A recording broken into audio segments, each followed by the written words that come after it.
Bonjour à toutes. Alors vous êtes nombreuses à m'avoir demandé comment j'ai utilisé mon sifflet en accouchant. Donc aujourd'hui je vais vous expliquer un peu comment j'ai fait moi. Le sifflet, donc la méthode AbdoMG, ça a changé récemment. Il y a un nouveau sifflet, donc vous aurez peut-être pas le même que moi. Je devais faire la formation de la nouvelle version là il y a quelques temps. Donc du coup elle a été annulée, donc je vais pas pouvoir la faire tout de suite. Donc je vais vous expliquer comment moi j'ai fait avec ce sifflet là. Si vous avez ce sifflet là, c'est parfait. Si vous avez le nouveau, ça fonctionne à peu près de la même façon. Regardez juste rapidement sur les réglages, ça va pas être exactement ce que je vous explique moi avec celui-là. Et puis de toute façon, vous avez sur le site de Monsieur Guillarme toutes des explications pour le sifflet, donc n'hésitez pas à voir. Et puis l'idéal de toute façon, c'est quand même de voir quelqu'un qui est formé dans cette méthode-là pour que la personne puisse vous expliquer comment l'utiliser réellement. Le petit sifflet que vous avez là, il y a différents types de réglages. Alors je vais me rapprocher un petit peu. Hop. On a plusieurs petits chiffres et en gros, quand vous avez fait vos exercices, tout ça, en général on a commencé autour de 1, le truc qui ressemble à la femme enceinte. Pendant la grossesse on est souvent à peu près sur ça. Et puis pour les pousser, en fait on va se mettre le plus à droite possible. Si vous soufflez dedans, vous allez sentir que c'est dur, c'est comme gonfler un ballon de baudruche. Donc c'est l'idée, il faut qu'il y ait la résistance maximale pour que vous contractiez vos abdos en direction du bas. Ok ? Je ne vais pas revenir sur les positions. Je vous ai fait une vidéo qui vous explique comment pousser, dans quelle position pousser. Donc si vous voulez savoir les positions, reprenez cette vidéo-là. Moi, je vais juste vous expliquer le mouvement avec le sifflet.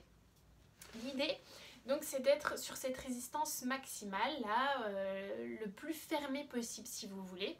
Et je vais quand même vous réexpliquer ça. On va utiliser le diaphragme. Notre diaphragme, c'est le muscle qui est sous les côtes qui nous permet d'inspirer et d'expirer. Quand on inspire, notre diaphragme il descend, on remplit la cage thoracique d'air, ça se gonfle, donc le diaphragme qui est là il descend. Quand on souffle, il remonte. Quand vous avez fait vos exercices pendant la grossesse, l'idée c'était de soutenir, de remonter, donc on l'a toujours fait sur l'expiration. Là maintenant, l'idée ça va être de pousser vers le bas, donc on va utiliser cette inspiration. On va utiliser ce diaphragme en piston qu'on va pousser le plus bas possible et contracter les abdos juste à la suite de ça pour finir de pousser le bébé. Histoire qu'il n'y ait pas de moment en fait où ça ne soit pas en train de pousser vers le bas pour descendre notre bébé pour le faire sortir. Donc on va l'utiliser à la fin d'une grande inspiration. On va faire une inspiration la plus profonde possible et ensuite on va souffler dans ce sifflet le plus fort possible et le plus longtemps possible pour qu'on ait la meilleure des contractions abdominales possibles. Je reviens sur les positions, donc soit sur le dos, soit sur le côté, soit suspension, 4 pattes squat, ce que je vous ai montré dans les autres vidéos. Là, moi, je vais vous montrer sur le dos parce que c'est le plus facile à voir, à comprendre. Mais c'est un accessoire pour l'utiliser dans les différentes positions. Quand on va souffler, l'idée, ça va être de venir raccourcir cette zone-là, ici, là, entre le bassin et les côtes, pour que nos abdos, tous nos abdos se contractent et viennent pousser le bébé pour que notre bébé s'engage dans le bassin et fasse la brasse coulée. Donc on va inspirer très fort, puis souffler dans le sifflet en venant raccourcir cette zone-là, en venant fermer les côtes et le bassin, et donc en venant légèrement basculer le bassin vers l'arrière, comme si on voulait venir écraser cette zone-là. Une contraction, ça dure une trentaine de secondes. Dans un monde idéal, on inspire, on souffle, ça nous a fait une contraction. Le problème, c'est que dans un monde parfait, on n'a pas assez de souffle, on n'a souvent pas assez de souffle. Il y en a qui ont beaucoup de souffle, tant mieux. Celles qui n'ont pas assez de souffle, vous n'allez pas tenir la contraction. Donc c'est de faire 2 expirations par contraction, d'inspirer très fort pendant 3-4 secondes, de souffler le plus longtemps possible. Si on arrive à tenir 8-10 secondes, c'est déjà super. Et comme la contraction ne va pas être finie, on réinspire très vite et on ressouffle pendant 8-10 secondes dans notre sifflet pour finir de pousser le bébé. Entre chaque contraction, on arrête de pousser. Alors, je vais vous montrer allongé. Donc, hop, on se met sur le dos. Ce qu'on peut faire, c'est que je vais mettre mon ballon moi derrière. Comme ça, vous aurez le dos. Si vous êtes dans la position sur le dos, vous aurez le dos de la table, hop, pour vous appuyer dessus au moment où vous poussez. Je reprends mes positions, mais on a toujours cet angle-là qui doit être au-dessus de 90 degrés. Vraiment, reprenez la vidéo où j'ai fait toutes les positions parce que là, je vous le fais très très rapide. Ça doit être 90 degrés. Les genoux vers l'intérieur pour relâcher au maximum le périnée, les pieds vers l'extérieur. Et donc on inspire très fort en venant gonfler la poitrine, on vient essayer d'amener l'air le plus haut possible pendant 3-4 secondes. Et quand on souffle dans le sifflet, on va venir hop, basculer ce bassin là pour pousser en utilisant ses abdos. Donc c'est vraiment, je ferme cette zone là, schlac, je viens ramener mes côtes vers mon bassin, hop, en basculant. Alors si j'y vais, on va inspirer pendant 3-4 secondes. 2, 3, 4 et je souffle dans mon sifflet.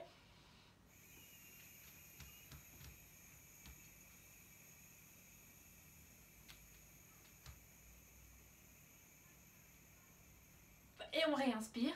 1, 2, 3 et je souffle.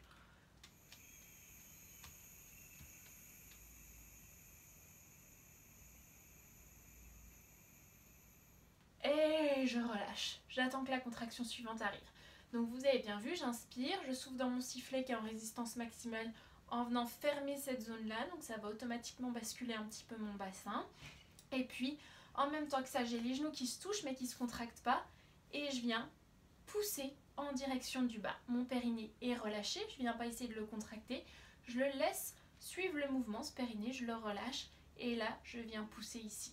Mon ventre, c'est même pas que je pousse en fait, je suis pas en train de pousser activement, j'expire, d'accord? J'ai pas poussé volontairement, j'ai pas poussé pour contracter, j'ai soufflé en venant rapprocher cette zone-là et automatiquement les abdos dont on a besoin se sont contractés pour pousser le bébé.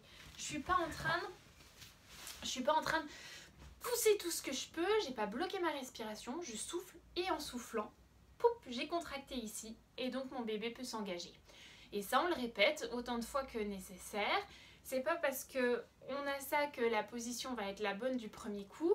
Si vous pouvez, si la péridurale est ok, ou si il n'y a pas besoin de monitorer plus que ça, on n'est pas obligé de répéter tous les mouvements, toutes ces respirations-là dans les mêmes positions. On n'hésite pas à changer de position, comme je vous l'ai expliqué dans la vidéo précédente.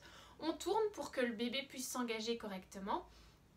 Et voilà, donc ça c'est vraiment au moment de la phase de travail, quand on pousse, enfin de la phase d'expulsion pure, quand on pousse le bébé. Les vidéos comme je vous ai montré précédemment, pour juste en utilisant le sifflet pour faire les exercices, travailler les abdos, préparer l'accouchement, on n'hésite pas à le faire pendant la phase de travail parce que ça va aussi aider le bébé à s'engager activement correctement.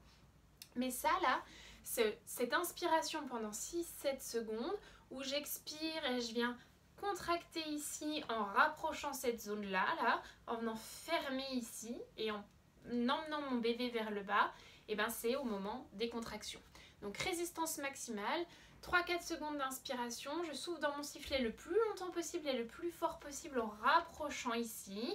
Si la contraction n'est pas finie, je réinspire très rapidement et je recommence, je ressouffle derrière le plus longtemps possible. Et entre chaque contraction, j'attends, il ne se passe rien. Voilà, je le redis encore une fois, mais bon, moi j'ai l'ancienne version, donc pour toutes celles qui ont l'ancienne version, parfait, vous pouvez me suivre là-dessus. Pour toutes celles qui ont la nouvelle, vraiment, même pour les anciennes d'ailleurs, hein, mais pour toutes celles qui ont la nouvelle, référez-vous à quelqu'un qui est formé dans cette méthode-là, c'est pas inné comme méthode. Il y a des livres, des explications, si personne pour l'instant peut vous prendre en consultation. L'idée c'est quand même toujours mieux d'avoir quelqu'un qui vous explique comment le faire correctement parce que c'est assez spécifique et ça marche super bien. Donc autant l'avoir fait correctement, ça prend 1 ou 2 séances pour qu'on vous explique, mais ça peut valoir le coup. Sur ce, je vous souhaite une très bonne semaine, je vous souhaite un bon lundi et puis on se retrouve très vite pour d'autres vidéos. À bientôt!